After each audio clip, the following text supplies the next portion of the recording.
Cell phones, hey, they're terrific, they're wonderfully convenient, and we often use them.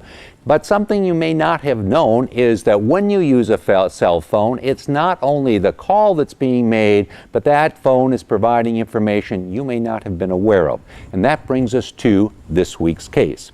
It involves a murder prosecution in Iowa.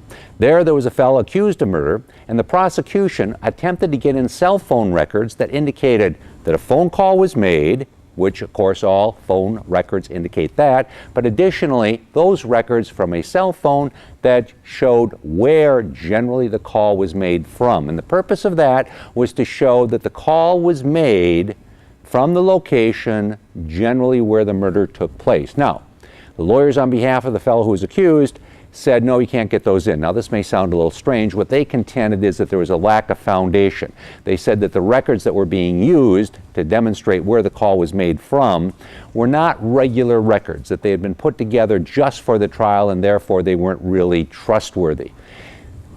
When it went up on appeal, the court looked at it, and they considered this, and they said, no, wait a second. These are normal records maintained by the cell phone company in order to send out bills and just generally determine what's happening on the traffic on the various cell phone towers. As all of us are aware, the cell phone calls are made utilizing cell phone towers that we often see around. And what was done in this instance is the engineer was able to look at those records and say, hey, that was the tower that was used for that cell phone call. This was the other tower that it was used. And based upon that, I can tell you that the phone call was made from generally this location. Okay, based upon that, the fellow was convicted of murder.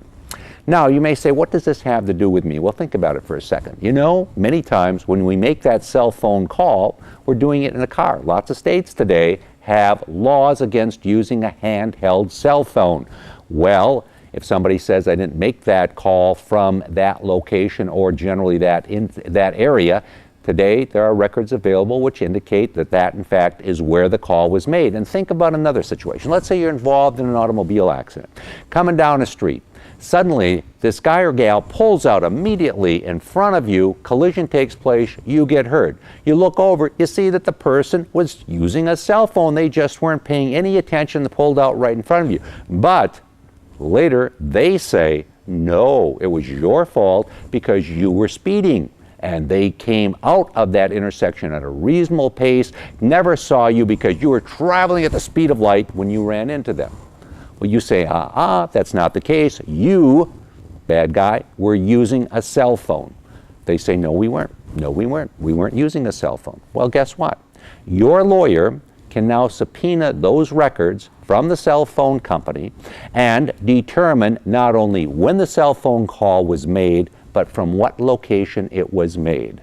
So, when we say that when you use that cell phone and pull it out of your pocket, sometimes it's providing more information than just what you're actually saying in fact is, and it many times and all times is providing that location where the call is made. All right, we bring you this case this week as we do every week so you understand the law, so you can better make the law work for you. I'm David Allen.